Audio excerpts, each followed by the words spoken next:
Vomiting Rainbows.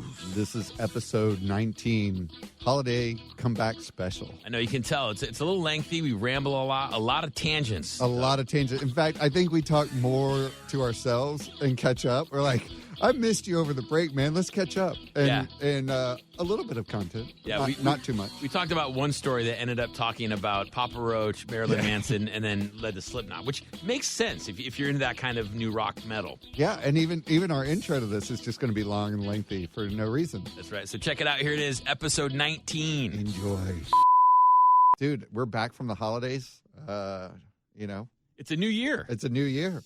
Everything's changing. The world's changed. I'm changing. Are you changing? I don't know. I feel like I'm changing. It seems like every day, like I move a little bit slower, maybe. You know, I'm not as swift as I used to be. I think that's been an ongoing theme of our podcast, is how old we're getting. Totally. Yeah. But it's okay, because a lot of people can relate to that. Yeah.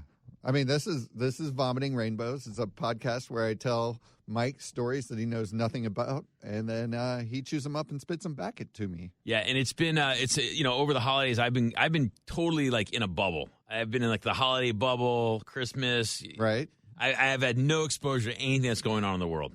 That's at all. Well, so let me put it this way: it's not good. Shocking. There are a couple things that have been going on, but I think my favorite thing that is going on is like they're starting to swear in all the new congressmen. Oh yeah. I've seen a little bit of that, and it's like just these random dudes, right? Yeah. I mean, yeah. And they're like a lot of first-time congressmen. Yeah. So they just line them up and start swearing them in. Like Paul Ryan just swears them in one after the other. Doug, I'll be honest with you. That doesn't concern me too much, because I think politics in this day and age, I don't know if there needs to be that much of an aptitude. You know, like I'm pretty sure I could be a congressman. Well, dude, Trump is president. That's what I mean, right? Yeah. I mean, anything. Arnold Schwarzenegger just took over Celebrity Apprentice. Did he really? Yeah. Oh my God. And so it was kind of like we lost a governor who used to be a celebrity. And got a celebrity who is now president. Yeah. I mean, it's crazy. Yeah, it's crazy times. Yeah, so while we were gone, we got a very big first for us. We had another podcast write us and told us that they listened to the podcast. No. And that they really liked how we explained Bitcoin. Doug, are you sure these just aren't friends of yours trying to make you feel good? No. Are you sure? Really? This is a podcast called Aw Really, AWE Really. Aw Really? Yeah, they're my new favorite podcast. Yeah, and they explain their definition of their podcast. You got a burp or something? Yeah, bro? Yeah, exactly. Let it rip, man. As I told you on my way over here, I had a little bit of a troubling cab ride. Yeah, the guy I was running a little behind, so I did the step on it type thing. Yeah. And I've literally never been so car sick in my life. Well, and you know how they have the doors locked? Yeah. I was like, if I have to throw up. No. Yeah. It was going to just bounce off the window right back at me. But you have to understand, when you tell a cab driver in San Francisco, like, hey, dude, get me there as quick as possible, you're the fare they've been waiting for all night, because they're like, cool, now I can drive like a total maniac. I have an excuse because this guy wants me to get there, right? So, I mean, they live for that, dude. Oh, dude, but I normally I would have no problem with this. And yesterday, so also while we were gone, I got a new car. I saw a picture of that. I think you posted online, right? Yeah, so but it kind of looked like your old car. It looks almost identical to my old car. Like, did he just get the new model of his old car? No, but it's a Fiat. So the other one was a Mini Cooper. Oh. And so this one's a Fiat, but it's the Abarth version of the Fiat. Yes. And so what does that mean? It's like super, it's pimped out. It's like really a lot more horsepower. Cool. So one of my friends was following me the other day in that car, and he was like, dude, you drive like a maniac. Yeah. Well, you can. It's a small car. Yeah. But I figure like I can drive like a maniac, but when you're in the back seat of a cab, it's a whole nother ballgame. Yeah, when you have your hands on the wheel, you're able to do things that you just can't do when you're a passenger. When you're a passenger, it's brutal, big time. You know, Doug, I've noticed you're obsessed with small cars. I remember when the smart car, I don't even think the smart car was released. We'd heard about the smart car. This is, I don't know how, 10 years ago? Right. and you were like, I got to get one of those. Like it was like, you're like, I'm going to get a smart car. I got to find a way to get one of those. Like, they're coming out like in 2 years. I'm going to get one. Yep. You never did, though. No. I was at that time when they finally came out. My then girlfriend said that it was just not acceptable for me to be driving that car. I know one dude who has one, and he says that he feels very unsafe when he drives it on the freeway. Like he goes, it basically feels like you're driving a go-kart. It's so small. Well, so the Abarth doesn't feel that bad. Yeah. It actually feels really solid, and it's really fast. You could probably fit your car in the back of my minivan. I probably could. I feel like the two of us could probably lift it, too. That's awesome. You should try. Especially, I don't know if you saw that. There was like this thing a while ago where a lot of people were tipping over smart cars all the time. Wow. Yeah. It was like ridiculous. And so there's like, I think there's a blog of like smart car fail or something like that. And it's like constant pictures of smart cars, like either turned on their top. Like a lot of them are turned on their top. Well, I remember I can rewind my brain. I still have vague memories of when I was in high school. Me and maybe 10 other dudes would be at a party, and we'd go outside and pick up someone's car, put it on the front yard, pick up we'd rearrange the cars in the neighborhood. So when you walked out, cars were boxed in on people's lawns, and it was shenanigans, Doug. It's just shenanigans. But if you're tipping over someone's car and doing damage like that, that's kind of messed up. We would just physically move the car. Right. Keep it on the rubber, rubber side down always. Rubber side down. That's right, man. That's right. Yeah, they at my high school, it was like senior prank day. Yeah. And I had probably the smallest car, of course, that anyone had. It was an obsession back then, but I had, do you know a Triumph Spitfire? Yeah, of course. Yeah, so I had a Spitfire 1500. Yeah, I had a buddy who had one of those in high school. It's awesome car. Yeah, it's super really cool fun. car. But they picked it up and put it in the courtyard. Nice. So that was always fun. Yeah, that's cool. Anyway. So you were about to burp, Doug, and then we were talking about this podcast that listened to us before we got derailed. Again, so the other podcast says that they are aim to explore wonder and amazement of the universe, everything through science, logic, reason, and rationality, with the utmost intellectual integrity. Oh, wow. So it's absolutely what we're not. Yeah. I was like, really? And they like our podcast? Yeah, they liked it. I was thinking back about how we were discussing Bitcoin, and it was basically you explained it very clearly, me going, I still don't get it. Right. I still don't get it. Right. For a half hour. You're like, that's really great. Thank you. It's like a universe of made up stuff. I don't get it. Well, so they got it. So that's cool, man. Yeah, that feels good. Right. So that makes you feel like a little bit less intellectually with utmost intellectual integrity. Yeah, I do. I feel like I do have intellectual integrity because my thoughts are my own thoughts, man. So I'm gonna do a little move, and you tell me if you know what this move is. Okay. And just for everyone, you can describe what I'm doing. Okay. Doug is he has his head down in his inner elbow and his hands are out there. That's called dabbing. That's dabbing. Everyone knows about dabbing. Yeah. I mean, if you don't know about dabbing, you might. I don't know. So just end it. So there was this guy getting sworn in today, and his son was with him. Yeah. And holding the Bible. Mm-hmm. He dabbed with the Bible. And in the background, he literally dabs.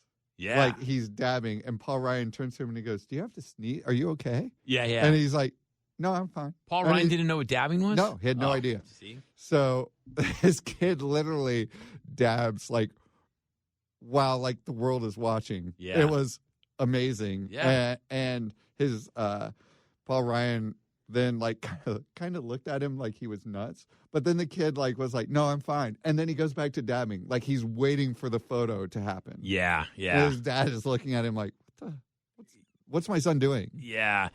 Dabbing is also, dabs are also like a drug. Oh, it is? Yeah. Good. Oh, yeah. It's like weed. It's like I was about to say petrified weed. Yeah. It's like weed oil, and people, you know what I'm talking about? They smoke it with a propane torch, and it's all super crazy. But that I always think that's funny because I think a lot of people that are dabbing don't know about the dabs. Yeah, they don't know, the dabs don't know the other dabs. The dabbers don't know about the dabbers. It's kind of like a cross dabbing reality that we're living in. So but, that's awesome. That's I don't that doesn't shock me. It doesn't really bother me. I mean the world is the world's a different place now, Doug. It's 2017. It's a new year. It's a new era. It's dabbing is the social norm. I feel like this just goes to show you how little the government offices are now being respected. Of course, yeah, that's done. That's over. That time has come and passed. When someone's son is dabbing that while he's getting sworn in at the White House, that's amazing. And I think you're bringing up an interesting topic because I think the thing is I don't think a lot of people. I don't think there's been a lot of respect for the government for a really, really, really long time, but people still showed respect. You know what I mean? Right. Like people might not believe in it anymore. They might realize it's just all kind of a big game. But at the same time, they still kind of had decorum. They still kind of had tradition, and they still kind of adhered to that.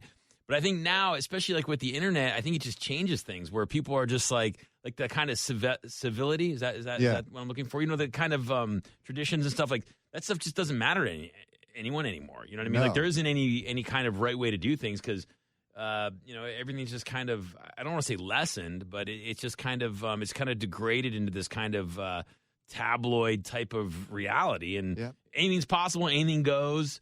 You don't have to worry about offending anyone or doing something wrong because it's the internet and you can hide behind it, and it's just this whole different social dynamic.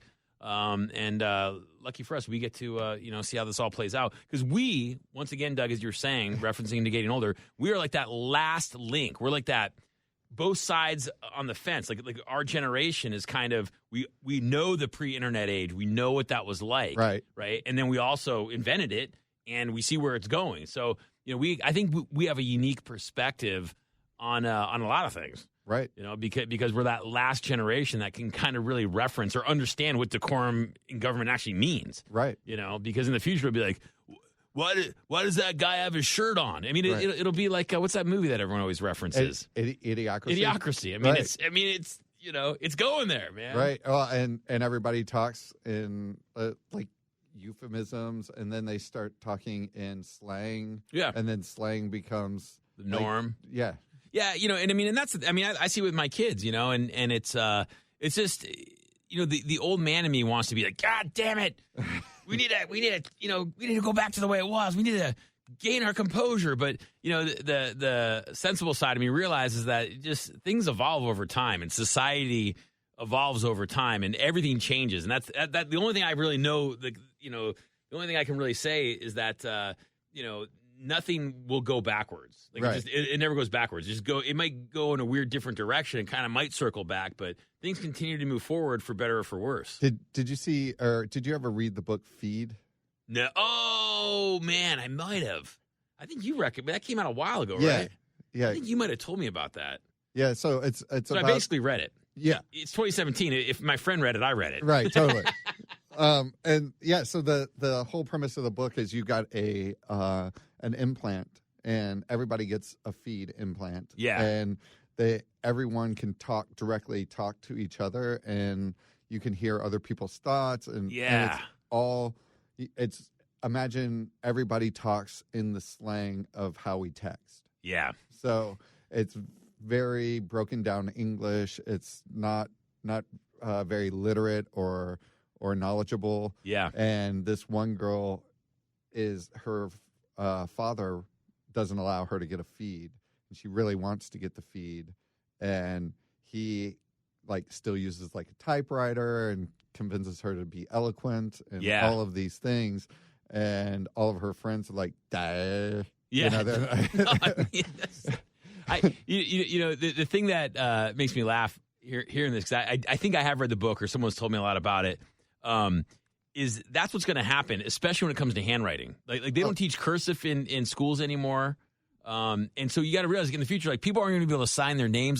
The president will be writing his name in block letters that will look like a third grader wrote it. The difference is that we won't know the difference. It's probably the same way if someone who wrote calligraphy back in the day, they would see how we wrote cursive and they'd be like, what are these people? Are they cavemen? Yeah. So things continue to evolve. Is it better? Is it worse? I don't know. I just don't know. Right. I can't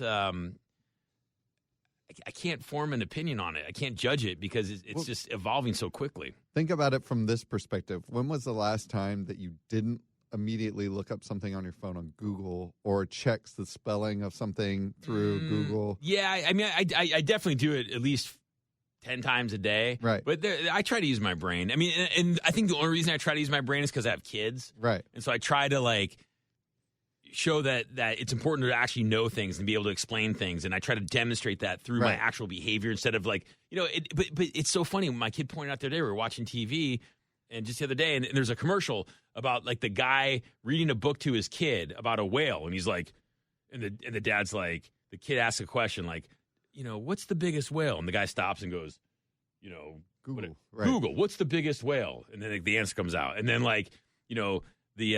he reads a little bit more. The kid asks another question. And it's like, do whales sleep? And the guy's like, Google. It's like, you don't know if whales sleep? Dude, I wanted to reach, and my kid's like, how could that guy not know that whales sleep? Like how dumb is that dad? And I'm like, I agree. What do you mean? You have to ask Google if something alive sleeps? Of course it does. You wouldn't be able to live without sleep. I didn't know they slept. Do whales sleep? I'm not really I sure. have no idea. But my point is that we're selling products now to parents that are raising kids that will answer every question the kid has. It's just crazy. Yeah, well, and I don't know if you watched the other day, but or were watching TV recently, but when they do all these Alexa commercials, and one of them is this father comes in, kisses his baby, and goes, Alexa, can we hear a bedtime story? Yeah. Not even reading a bedtime story to his child, having Alexa do it. Yeah, it's creepy. It creeps me out. It's like what was the little robot movie where everybody's really fat and they're all yeah. WALL-E. WALL-E. Yeah. Totally. Same thing as Idiocracy, but everybody's lethargic. Sloth, yeah. Well, and that's what I think too. With virtual reality, that's probably where we'll head. And then there's another commercial that drives me crazy. It's with the dad with the daughter whose boyfriend just broke up, and then he sees the kid out in the front lawn. He's all, whatever, robot, turn on sprinklers. Oh, right. It's no, did you go down there and you scream at the kid? You go, hey, get in here, get in, and you give the kid a lecture about how to treat a woman. You pull out a shotgun and you pull out the goddamn shotgun. But you know what I mean? That's a and learning moment. And then you end up on this podcast. Yeah, that's a learning moment where a dad can go down and talk to the boyfriend and go, hey, dude, listen, you don't treat people this way. That's a learning moment that is passed to make a joke about turning on a sprinkler. It plays into the kind of passiveness that we're heading towards. It's just this passive reality. It's unbelievable. I'm so glad to be a part of it, though. Right. So we could be the last. We could be some of the last thinkers, Doug. Did you ever have a moment where a dad tried to intimidate you? Oh yeah. What was the worst one? There was this dude. He was. What was his name? I can't even remember. But there's this girl, Jessica. I think that's what I was trying to say. And she was super hot. And I went over to her house to hang out, and her dad was full camo, washing his fishing boat.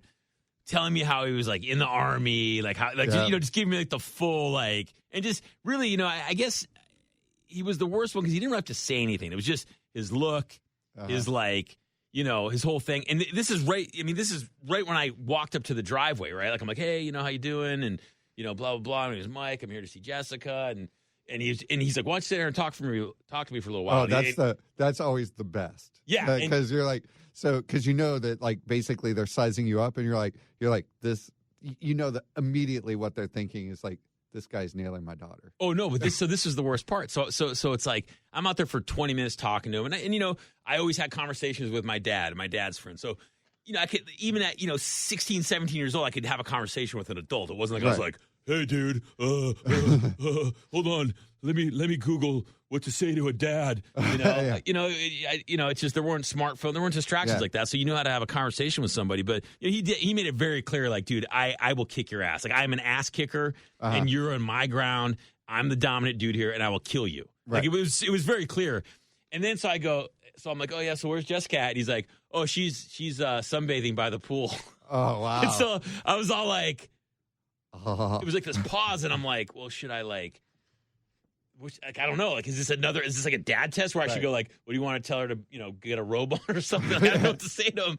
But so I just go, okay. And I go, so cool if I go back and get her. And he's like, yeah. And then so what was funny was I went back there and she was like, oh my God, you're here. And she went and got clothes on. And I was like, oh. And then I was like, why are you getting clothes on? I was like, Yeah. Rapidly lost interest. I was like, wait, your dad's out washing his boat. He's got another 10 minutes on that thing, man. Yeah, we got some time. Yeah.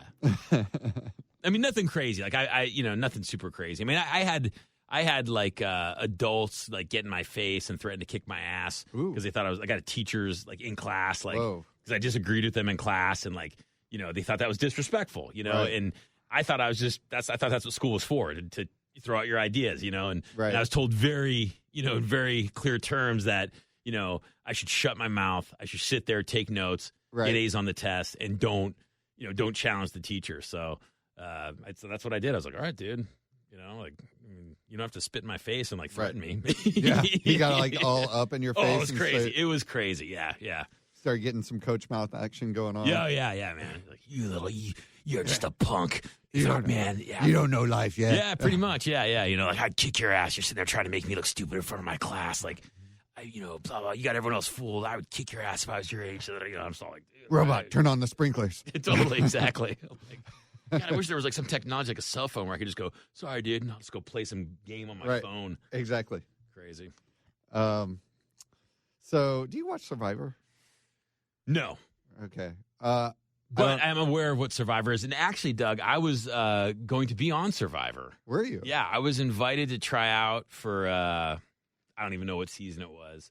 But this was back when I was working for CBS Radio, and you cannot be on a CBS TV show if you work for the company. So, oh, wow. So I literally was like swiped from the list, but they were all, they thought I would have been great on the show. They were all, you would have been great on the show. Oh, that'd be great, man, blah, blah, blah. And you would have been voted off the island. Like totally. First person. You would have gotten off the boat and you'd be like, oh, do I have to camp? This sucks. Yeah, I'm out of here. Yeah. We have to eat what? What? Can you do that for me? Yeah. Can I get McDonald's? Yeah, exactly. You actually introduced me to a girl who was on Survivor, and we went out for a while. Oh, yeah. What was her name? Shauna, yeah. She was cool, man. Yeah, she was really cool. And I kind of think that, it's a TV show. It's kind of corny, but I think that there's something about the people that go on it, probably because they were considering mean to be on it, Right. So I like to think like, like the people that they choose to be on it, they're interesting people, and they're put in interesting places, and they're up for adventure, and, it's a fun show. I'm not anti the show. Right. I just don't watch it. Right. So there's this guy who was on season 8 in 2008. It was called the Gabon season. I don't know where Gabon is. Yeah. Even if I'm saying it right. But this guy is named Dan Kay. And so this guy's like super religious. He was really accomplished. And somehow just he's 40 years old, and he just suddenly and mysteriously died. They don't know.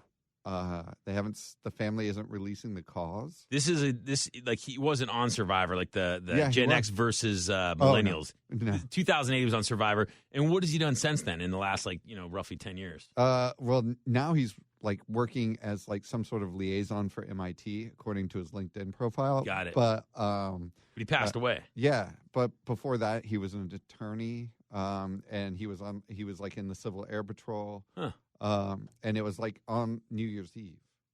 So the thing that I would think is if you suddenly die on New Year's Eve, that hints to me partying or something of that ilk.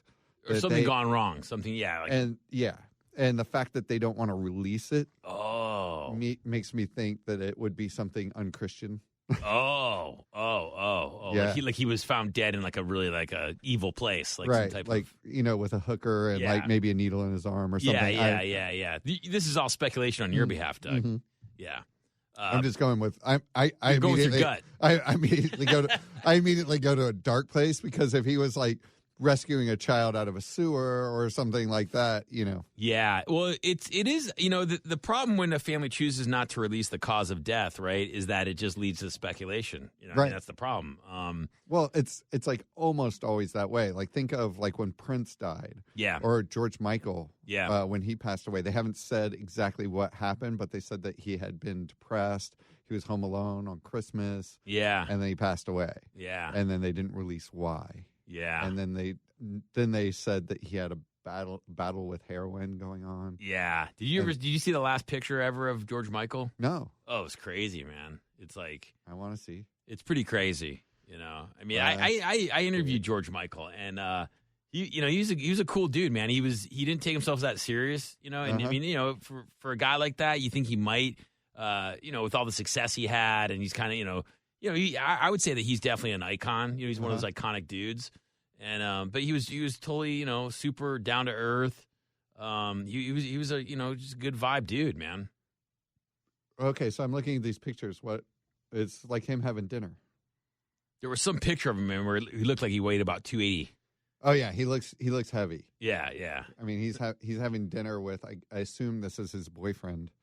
But he was at a restaurant in Oxfordshire. Yeah, I just hadn't seen him since he was like skinny wham guy. Yeah. I remember when I was little and like I was at like school and one of my friends said that like George Michael was gay. Yeah. And I was like, I had no idea. And now I like watched the video for like Wham. Yeah. And I'm like, how could you not know? Yeah. Well, I mean, yeah. Once again, that was a different time. It was a different time. There wasn't, a lot of the kind of gay issues or whatever just weren't as prevalent as they are now. I mean, it was just, dudes were. I mean, I remember my dad specifically. I had Rob Halford of Judas Priest. I had a poster of him on a motorcycle, all in his leather, with like the whip in his hand. And I remember my dad like coming into my room and being like what's this poster all about? And I was like, oh, it's this Judas Priest, like this metal band, and he's just kind of like looking at it, and you could tell like he wanted to explain it to me, like he wanted to kind of be like explain like leather and like the leather culture and like that kind of like the Folsom thing, Right. But I was probably like in 4th, 5th grade. He's probably just like, I'm not going to get into it. I don't think so. Yeah, I think my parents mentioned something, and I asked about it, and they're like, "We're not going to go into that right now." Yeah, and that's the thing. Like, we're nowadays, my kids are super young, and they're like, hey, what's, like it's so much more prevalent in media. Like, hey, what's a gay person, Dad? And you sit down and you explain it to them. You know what I mean? Like, and it's not a big deal. They're like, oh, okay, whatever. Right. And I think that's I think that's one kind of really good example of where, kind of communicating about things and having it kind of just, all over the place has led to more open minds about it. Yeah. Because back before when, it's just like, oh, that's Larry. Yeah, when he gets drunk, he likes to put on a dress and, we mess around a bit. Whatever. It's just kind of, everyone kind of laugh it off, But now it's like, hey, like that's Larry. And, Larry's actually married, and that's all right, So. Well, there you go. So anyway, this guy is apparently very religious, so I feel like something shady went on. Yeah. And you and he have something very much in common. He had a tattoo. Mm. It said Carpe Diem. Oh, right on. I need to get one of those. I don't have a Carpe Diem tattoo. You should totally get one, like a little tramp stamp. Seize the day. Right there on the back. Right on your back. That'd be awesome, man. That'd be great. It is one of my favorite sayings. I had an English teacher when I was a senior in high school, and that was like he had it on his wall, and he'd say it every day. Could you put like Carpe and then Diem? I don't know. No, it's too many letters. Is it? You could. I guess you could put 2 letters on each knuckle. Yeah. Well, hold on. 1, 2, 3. No, it's 5 and then 4. Yeah, well, you're not going to put one on your thumb knuckle, bro. You could. Yeah, I mean, you could. You could. You could just go like. You could do it like this. You could put it on the top of your. Yeah. So they could see it. We should get. And then on the other one, you could have a smiley. We should get like unicorns vomiting rainbows with Carpe Diem tattoos. We should do that, Doug. Yeah. I'm down. I'm down. I know you're down. I know, like, your number one thing is, like, let's get tattoos. I know. It always is, because I love getting tattoos. So. Yeah, but I have no tattoos, and I don't think I'm going to get a tattoo. And I'm almost to that point, like, most of my tattoos I put a lot of thought into, and it takes me a long time to get them because they're expensive, they're painful, and they take a long time to get, and I'm just busy, So I have about 10 to 12 tattoos that I've been wanting to get for probably the last 10 years. Right. But But I'm also at the point now where like I just want to like whatever like get carpe diem just go like anytime I have a chance just go get Gumby tattooed on me like let's just do it. I'm at that age and that sophistication level. For everyone who can't see what's going on here, there's actually a little Gumby attached to our mic. So there you go. He's pretty cute. He's advertising something too. I can't see what he's advertising. Don't worry about it. Something media. What else is going on, Doug? So anyway, Doug's getting distracted by the Gumby. Yeah. The other thing, just to kind of sum up Dan's final thing, he was not reported deceased in his town, so he died somewhere else. Whoa. Yeah, they couldn't. Does he live in Disneyland? You know how they don't report deaths in Disneyland? Oh, right. Yeah, they take you out. Yeah. Yeah, that's they weird. Declare you dead off the park. That's so weird. It is weird. So, yeah, other things that are going on.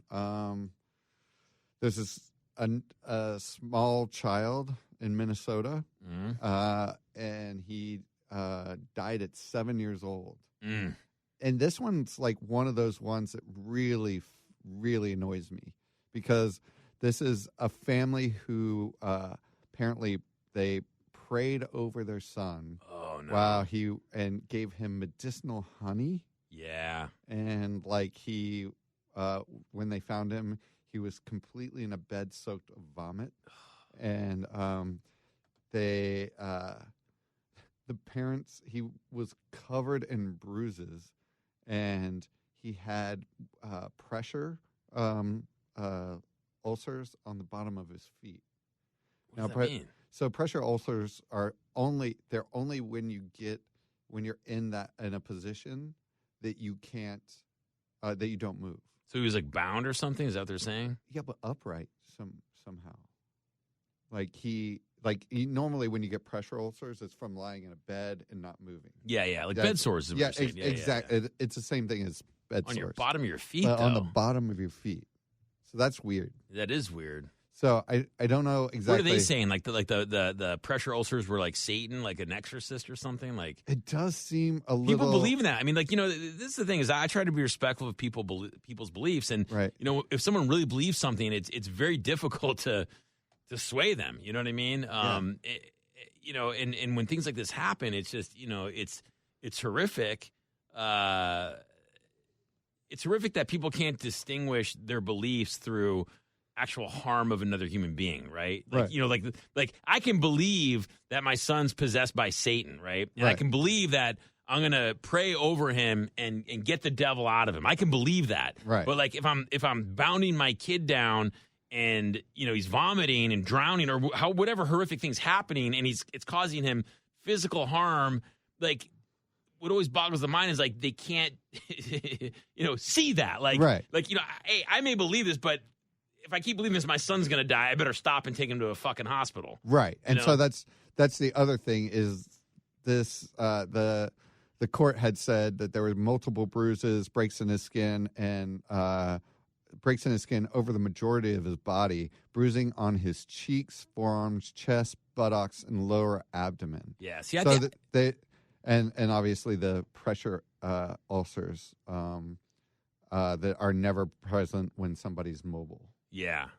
And so they basically saying that this kid was really not taken care of. Like, neglect. Or beaten. His parents, in response to that, said that his behavior had changed recently and he was throwing himself down the stairs. Now, I don't know if he was throwing himself down the stairs or I mean, that seems like something. I would have to agree with you, Doug. If you come across somebody who says like, "Oh, I fell down the stairs," or right. Like someone's pushing them down the stairs, yeah. someone is throwing them down the stairs. Like it's not like you come across somebody and they're like, "Oh, what happened?" They're all messed up. It's like, "Oh, I tripped. I fell down the stairs." No. Yeah. That's a big red flag. If you have someone in your life right now who's claiming that they keep falling down the stairs or tripping or like, "Oh, I whatever it is." They need help. That's code for someone is beating me. Right. So this kid also had pancreatitis, and they had 7 other children. and they had left the child, this kid who was 3. They left him as sick as he was. They went to a wedding and refused to come back, even though the 16-year-old was calling them saying that he was in much worse condition. Wow. And then when they did get back, they did this praying over him thing and gave him medicinal honey. Yeah. And then they were going to wait and see how that went, and then take him to the doctor in the morning if, he didn't get better. Yeah. But he stopped. He stopped breathing. So, stories like this always trip me out too, when it's like one kid is like this and then all the other 6 kids are like full, like healthy, normal. You know what I mean? Like the family has like the one kid that they just don't care for. Like it's weird, man. It's like. And he was adopted at like 2 years before that. And they said. Oh, so this family's like adopting kids? Yeah. Just for like the assistance, the check? I mean, what? I don't think that. But. It's unclear. Yeah. But the other thing too is they said that he wasn't eating, but they saw him eat some Cheerios and take 2 bites out of a pizza. So they thought he was getting better. Yeah, yeah. Where's this at? Minnesota. And this is one of those things where, you look at, I was afraid it was like going to be one of those scenarios that really bugs me when people are, I forget what it is, like Christian scientists or whatever, and they refuse to believe in hospitals or modern medicine. Yeah, it's like James Hetfield's family. Oh, that's like he was raised in that household. Dude, you're just lucky you survived that stuff. No, I mean, listen, I'm a Luddite. I'm not a big fan of technology, but I still can acknowledge that there's been advancements in medicine, like say penicillin or aspirin, that can like make my life a lot easier and save my life. Like, take advantage of those things. It's okay. It's like the devil is not putting those things on earth to harm you. Especially when it comes to kids and stuff. Like, it's like, I get it. Like, maybe you made it past 45 and you've seen enough of life and you get some kind of sickness and you're like, I don't care, whatever. Like, this is God's nature's way. This is pretty much how long people should live anyway. Fine. But, when it comes to a child, give them a chance to have their own life, right? I mean, well, yeah. So the family says that they were the parents were very attentive, but that they did this self-discovery, and I put this in air quotes because the police found no record of this at all from the adoption agency, from his birth records, anything of that nature. But they said that he was born with fetal alcohol syndrome, and that he had a severe brain trauma before they adopted him. Yeah. And he also had some sort of major traumatic learning disorder or something of that nature. Well, I mean, listen, I mean, that all could be possible. This kid could have been dealt a bad card from the get-go. He could have, it could have been a crack baby. Could have all kinds of issues, right? But, it doesn't discount the fact that he was in physical pain and needed medical assistance. Exactly. And he didn't give it to him. I mean, a kid can have as many issues as possible, but when you're the parent and they're having problems, I mean, you take them to get help. I mean, that's what being a parent's all about. Exactly. And that's what they're getting charged with, endangerment of a child, and reckless endangerment for that exact reason that there is no way that you could see your child in the condition that they said that they found him in and not think this child needs to immediately go to a hospital. Yeah. So, yeah. So that's another fun story. But man, I think the best story.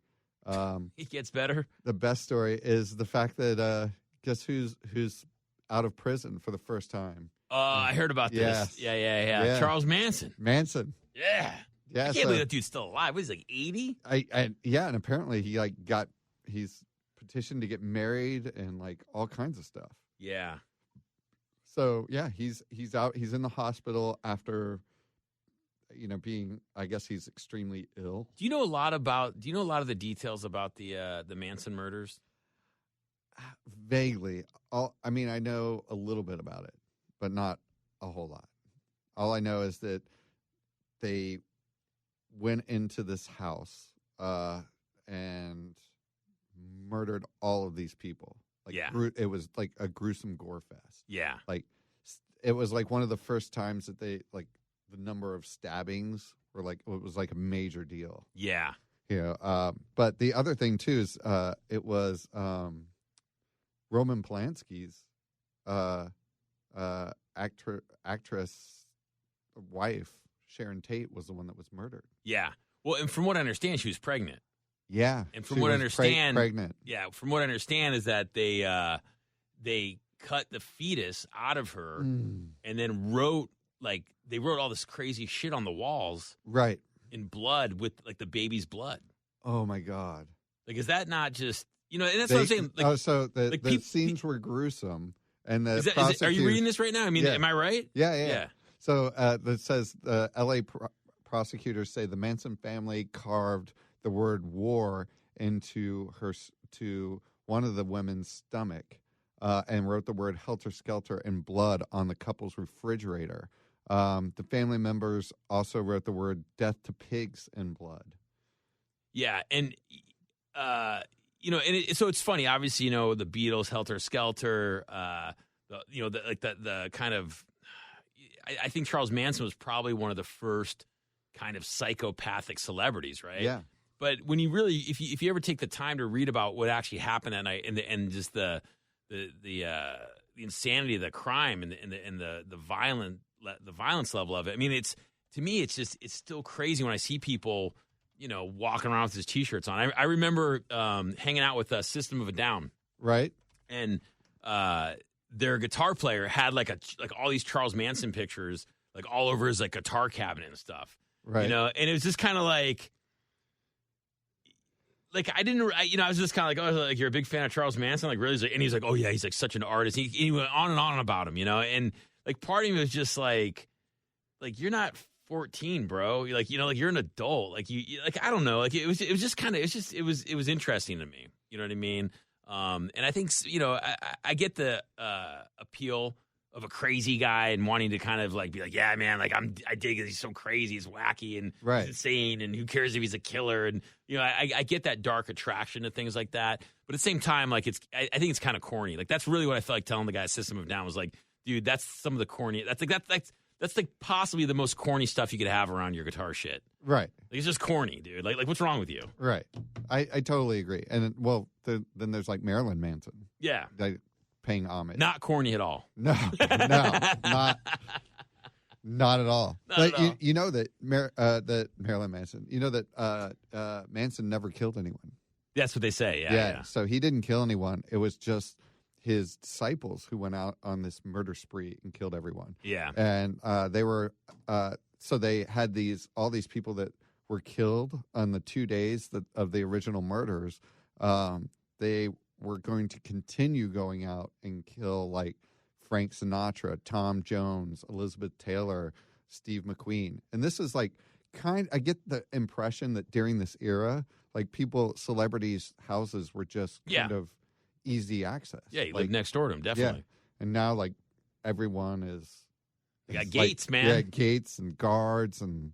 Even Marilyn Manson has gates. I'm sure he might even have a guard. I remember seeing that guy. Do you remember the Edge in Palo Alto? Yeah. I remember seeing. We went to the Edge. Did we go to Marilyn Manson together? No. You took me to the last concert at the Edge with Papa Roach. Yeah. We closed it down. And I sat next to we were up in the area afterwards, and we were hanging out, like having drinks or something like that. And this guy came up to me, and I assumed he was one of your buddies. Yeah. And he goes, "What did you think of Papa Roach?" And I was like, "Nah." Yeah. It's like rap meets metal. Yeah. I think it's gimmicky. Yeah. And he goes, "Really?" And I'm like, "Yeah." I go, "What do you think of the show?" And he was like, "Well, I liked it because I was on stage singing." And I'm like, "Oh." You're all sorry, Kobe. My bad, Jacoby. Yeah. They're great guys, man. I love those dudes. But yeah, one of the best moments was like after that, like I went to Las Vegas and I saw Papa Roach sitting in the corner, and like they were like all hanging out like some VIP table. Of course. And I walk up to them and I'm like, "Hey, I'm Doug, Mike's friend." Yeah. And they go, "Dude, I'm not gonna forget our conversation." And I'm like, dude, that was like 10 years ago. Yeah. Like maybe even more than that. And he goes, "Nah, it's cool. Like we're fine." So we had like we sat around and we talked for a little bit, and he's like, "Dude, we got to blow out." Like their family they're like all married. Yeah. And so they were all going back to their hotel rooms with their significant others. But the best is he stopped like right at the end. He was like, "We want to announce everyone the newest member of our band." Oh, that's awesome. And they like pointed to me. They're like, "He's the only one here who's single. Take care of him." And then they like walked out. And people just flocked to me. That's like, awesome. It was crazy. Yeah. It was hilarious. That's rad. Yeah. That's much better than my Marilyn Manson story. So, well, what went on with Marilyn Manson? No, it was just so funny because I think I can't remember who he was opening up for. He might have been headlining. I don't know, but there was the Edge probably held 600 people. Yeah. There might have been 25 people there to see Marilyn Manson. No way. Yeah, and it was so rad because he came on stage. So before they come on stage, they're setting all their stuff up, and they're like all in like their kind of goofy stuff. Right. And they had a light bright. With like a anti-doubt cross, like a crossbuster, and then they had another one that said like "No God." Like I'm talking literal light brights in shopping carts with chickens, with like live chickens. What? In the shopping cart? That was like their big stage gimmick, and that was it. And then they just came out and they played. What? That is the weirdest thing I have. Yeah, it was before they went on tour with Nine Inch Nails and everything. It was like when they were just starting. But the thing that I liked about them is that. They were fully committed to like being like total, and they were out of their mind. I mean, they were drug using, like complete out of their mind dudes. But when they went on stage, they were putting on a show, right? But I'll just never forget. Like before they came on, I was just kind of like, "That's a light bright." That like he probably sat there and put in like the little light bright things with the cross and like. Like they're all. Could you just imagine them sitting there like? That's what I mean. All I can picture them is like on the tour bus doing like mountains of drugs and just being like, "All right, we got the light bright set. All right, dude. All right, Twiggy, get a chicken. We're gonna put it in the shopping cart. We're gonna set it up on stage. Where do we get a chicken?" Yeah, and I remember just like sitting there like looking at the stage, going like, "What is going? Like what is this?" And then they came on, and then I was like. What is this? It was cool though. I mean, can you imagine the tour bus that they had though? Like, dude, where do you put a live chicken? Like when you're on, like, did they have like a little pin? I don't know. I mean, the assumption is that they would like, they would like rip its head off and throw blood all over themselves. Right. I remember the guys in Slipknot. They would carry. Those guys were crazy, and they one of the guys, I think Clown or one of those dudes, would carry. He had a jar, like a specimen jar with an old crow in it that was like decomposing. And before they would play, he would like open up the jar and smell like the rotting flesh to make himself vomit before he went on stage. Why? I don't know. I mean, because he was, because those guys are crazy. But they're the one band that like did that stuff. Bands always are like you hear like these like stories of like them being all into weird stuff, but like Slipknot was like the real deal. I mean, those guys were. I mean, and still for the most part are totally out of their minds. I mean, they break ribs, they break their legs. Yeah. They were they jump off towers and smash their arms up and play in casts, and they just didn't care. You're just like because there were these dudes from Iowa that were just also playing in front of 40,000 people every night. Right. It was awesome. By the way, just on an off note, did you know that the drummer from Slipknot just came out with a movie? Of course. And it's based on something called Officer Down, like some sort of comic book. Okay. Yeah. Yeah. Well, thanks, Doug. Good Slipknot knowledge. That's just a little tidbit. I throw that in just because I literally I was gonna watch the movie. Yeah. And before I did that, because it's like a graphic novel, I thought Marvel or something like that. No, this looks like a bunch of people got together with like some high def GoPros. Yeah. And like it has that realism that like it looks like a parody of a bad movie. Yeah.